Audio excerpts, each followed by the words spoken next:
Mais, mais je dois dire que quand j'ai quitté le Valais en 1947, pratiquement, en 1947, donc j'avais 18 ans, j'ai quitté un Valais qui devait être à peu près le même que celui sinon de 1815, sinon au moins le Valais de 1850 ou quelque chose comme ça. Les mœurs étaient pratiquement les mêmes, n'avaient pas du tout évolué. Bon, je suis de ceux qui ont vu arriver l'électricité, pas l'électricité au village. Il y avait déjà l'électricité quand je suis né, en 1929. Il y avait déjà l'électricité depuis 7 ou 8 ans. Mais j'ai vu arriver le premier téléphone, par exemple. Euh, donc c'est dire le degré d'évolution du canton à cette époque-là. Alors, culturellement parlant, alors déjà parlons de l'école. Pas terrible. L'école, attends, il y a le pour et le contre. Il y a oui et non.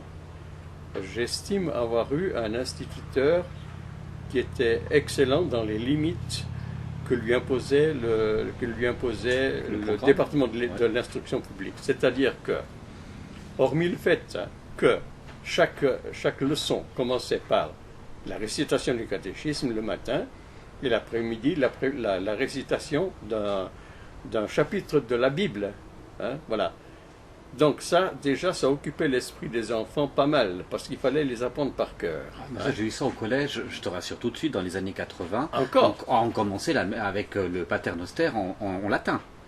Ah, Ah, alors, moi, j'étais plus en Valais à cette époque-là. Alors, d'accord. Si bien que j'étais. Alors, en revanche, non, je rends une justice à l'instituteur en question. Il était excellent dans la préparation de la connaissance du français, de la syntaxe, etc., des règles, de tout le reste. bon pédagogue, quoi. Très nickel, bon, ouais. très bon. Hein, voilà. Je lui rends cette justice. Hein. Mais en revanche, alors, culturellement parlant, je quitte le Valais en 1947, il y avait quoi? Il y avait la feuille d'avis du Valais, qui est devenue par la suite le Nouvelliste. Ils ont fusionné, ouais. Le Nouvelliste, ça remonte à 1903. La feuille d'avis du Valais, qui était présente dans toutes les familles, dans tous les ménages, en raison du fait des avis mortuaires. Ça a l'air grotesque de rappeler ça parce que tout le monde dit, moi le Nouvelliste, je lis les avis mortuaires, n'est-ce pas? Mais c'est pas un hasard, parce qu'à l'origine, on imagine les gens de ces vallées n'avaient pas accès à une imprimerie. Pour envoyer quelqu'un mourait dans la Il fallait faire parenté, circuler l'information. il n'y avait pas d'autre moyen. Il ne pouvait pas envoyer. Ça ne se faisait pas d'envoyer des avis de faire part aux cousins, etc. et aux gens que l'on connaissait. Donc la feuille d'avis du Valais tenait vraiment lieu de faire part, si bien qu'elle était présente dans toutes les familles. Alors maintenant, à ce propos, juste pour donner quelques exemples de l'importance que pouvait avoir un journal comme celui-là dans toutes les familles du canton. On va préciser, c'est pas un journal révolutionnaire, c'est Ah. très conservateur, hein, une belle ligne droite. Hein. Absolument, à tel point que un jour, je faisais une recherche. C'était à propos justement à propos de Marie-Thérèse Seppé, pour laquelle tu m'avais fait une interview, hein, pour Canal 9, c'est ça, hein? Oui, tout à fait. Ouais. Eh bien, faisais une recherche historique à la bibliothèque cantonale, qui est devenue la médiathèque. Je cherchais les anciens journaux, dans les anciens journaux du Valais.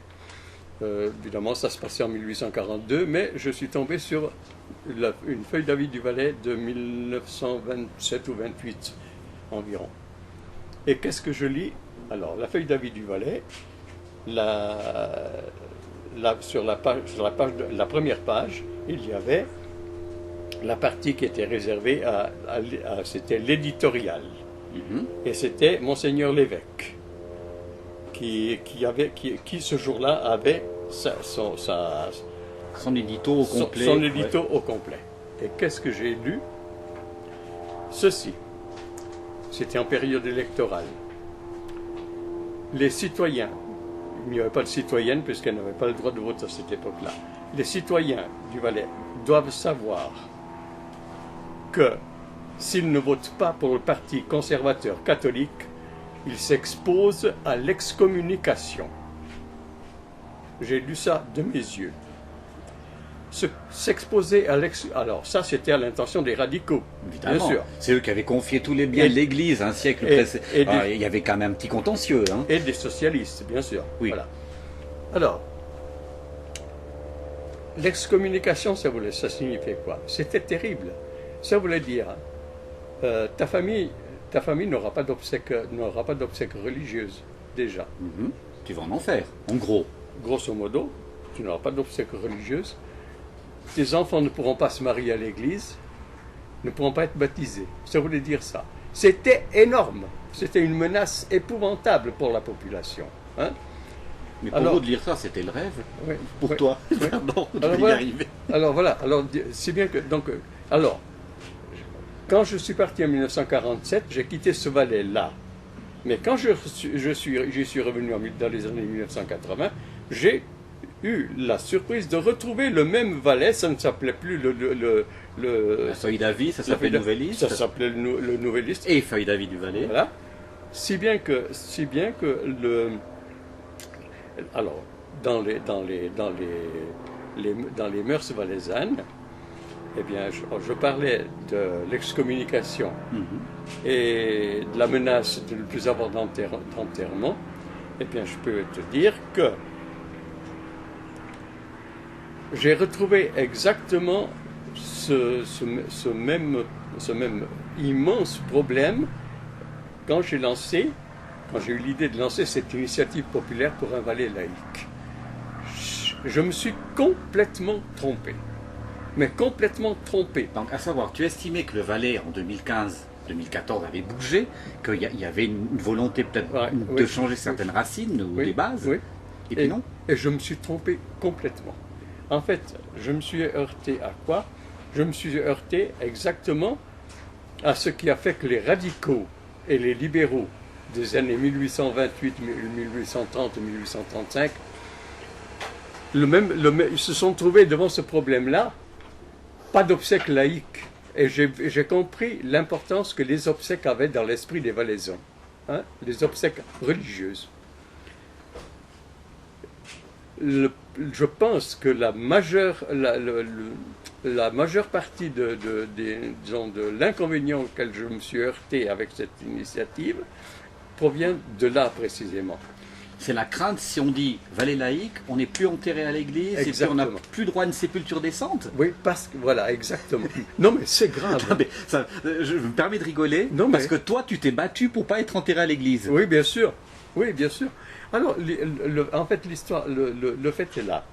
C'est-à-dire que, si je me mets à la place j'essaie de m'imaginer dans la place des Valaisans, Valaisannes, pour qui le jour des funérailles est en quelque sorte un peu, hélas, le couronnement de leur vie. C'est le jour où on dit du bien d'eux. Oui, on est copains avec tout le monde là du coup. C'est ça. Hein? On dit du bien d'eux. C'est très important. Il y a un éloge public qui leur est fait. C'est très important. Alors pour les gens. Être privé de ça, évidemment, c'était catastrophique. Et je suis persuadé que la plupart des personnes qui approuvaient mon initiative ont renoncé à la signer à cause de ça. J'en suis persuadé. Il y a des gens qui disaient, ouais, le Valais laïque en 2015, c'est un peu un combat d'arrière-garde, c'est le combat du XXe siècle, du XIXe, c'est un truc passé. Alors voilà, à quoi je réponds que ce n'est pas le combat qui est d'arrière-garde, c'est le Valais qui est d'arrière-garde. Dans l'évolution des mentalités, justement à cause de ça. Parce que, en France, par exemple, j'ai beaucoup vécu en France, entre une quinzaine d'années, ce problème-là n'existe même pas. Oui, c'est réglé depuis 1905, 1906, c'est réglé depuis toujours, ça n'existe même pas. Ils ont mis au départ, la France, après l'introduction de la loi sur la laïcité française, les libres penseurs, entre autres, ont organisé des baptêmes laïques, des baptêmes républicains, des mariages laïques, bien sûr, des mariages républicains, et surtout des obsèques laïques. Hein, voilà. Alors, pour les obsèques laïques, pour ce qui me concerne, c'est-à-dire que j'ai été très étonné, parce que j'aurais voulu en faire un peu un exemple. Quoique, il y a eu un précédent célèbre, fameux, d'obsèques laïques, Charles Delberg, le lion socialiste, le premier socialiste élu au Grand Conseil valaisan, qu'on nommait le vieux lion, et qui a refusé de prêter serment devant Dieu quand il a été élu au Grand Conseil. Voilà, c'est ça.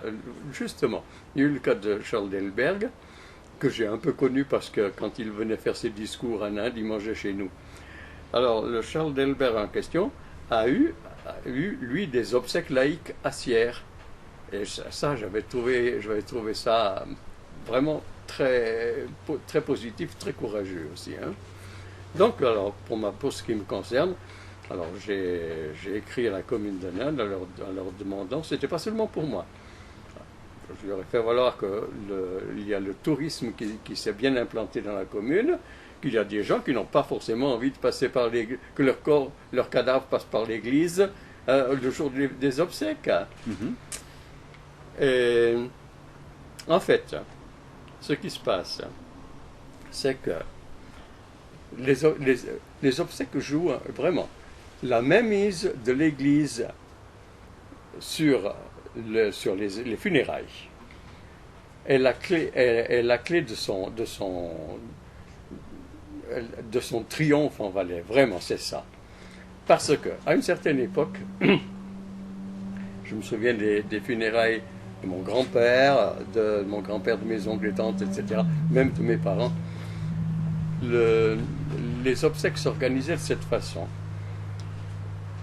Il y avait une messe, le corps du défunt était dans l'église, mais on rendait les honneurs aux défunts, non pas dans l'église, mais sur le cimetière. Si bien que n'assistaient dans l'église, à la messe, que ceux qui voulaient bien. Et les autres attendaient dehors. Et toi, tu étais dehors ou tu étais dedans? Ils se sont aperçus qu'il y avait beaucoup plus de monde dehors que dedans. Et finalement, ils ont contraint les gens à venir rendre les honneurs aux défunts à l'intérieur de l'église, parce qu'à côté du cercueil, il y a la crousille. Maintenant, la caisse silencieuse. La caisse silencieuse. Maintenant, autre chose.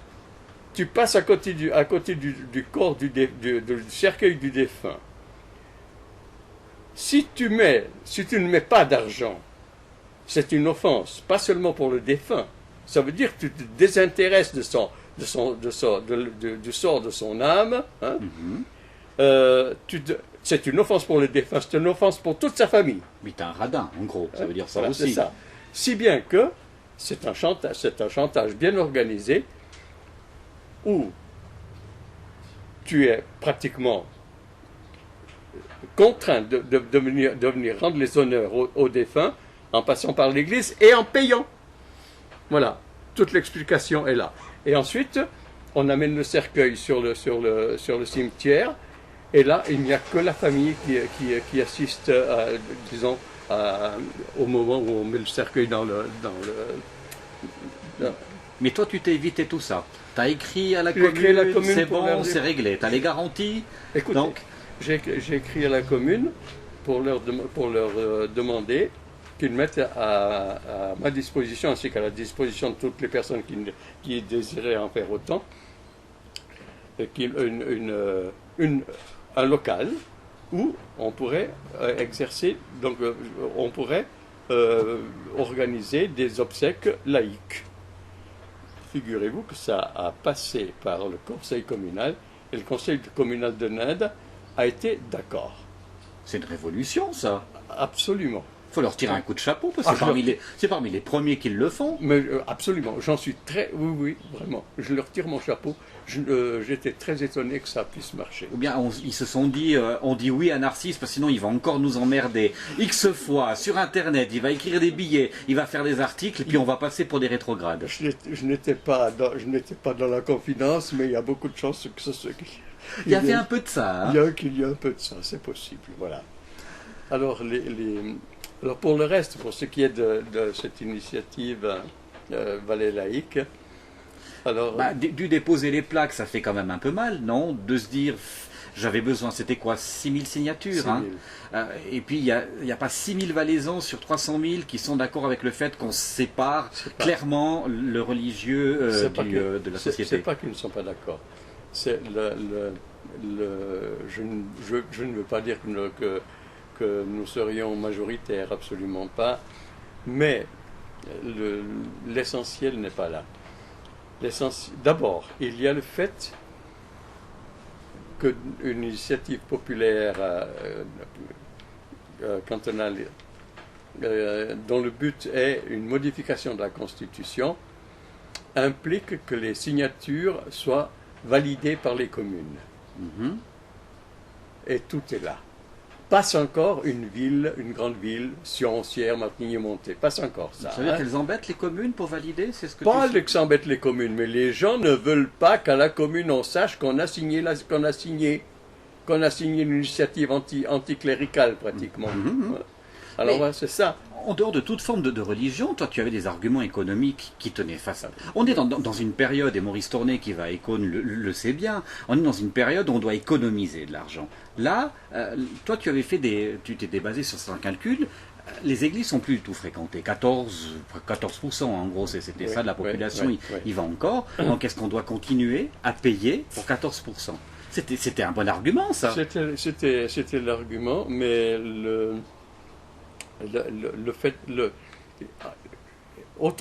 il n'y a pas que ça. Il y a, du point de vue de la jeunesse essentiellement, une énorme indifférence face à qui explique d'ailleurs que les églises sont vides. Les églises ne se remplissent qu'aux enterrements. Alors au mariage. Ou bien même des mariages, il y a de moins en moins de mariages religieux aussi, et c'est en chute libre également. On ne peut même pas faire des divorces religieux, ils acceptent. Ça, c'est pas grave. Ouais. Alors, c'est bien que genre, un jour, je rencontre une dame que je connais très bien, qui me félicite, c'est une très bonne idée. Puis elle me dit en passant, elle dit, de toute façon, moi je suis athée. Je n'ai pas voulu lui tendre la liste à signer. J'ai attendu. Elle est repartie sans avoir demandé à signer. Mm-hmm. Pourquoi? Par retenue comme ça, par retenue. On ne veut pas apparaître comme ayant signé. Donc chapeau aux 2000 personnes qui ont signé quand même.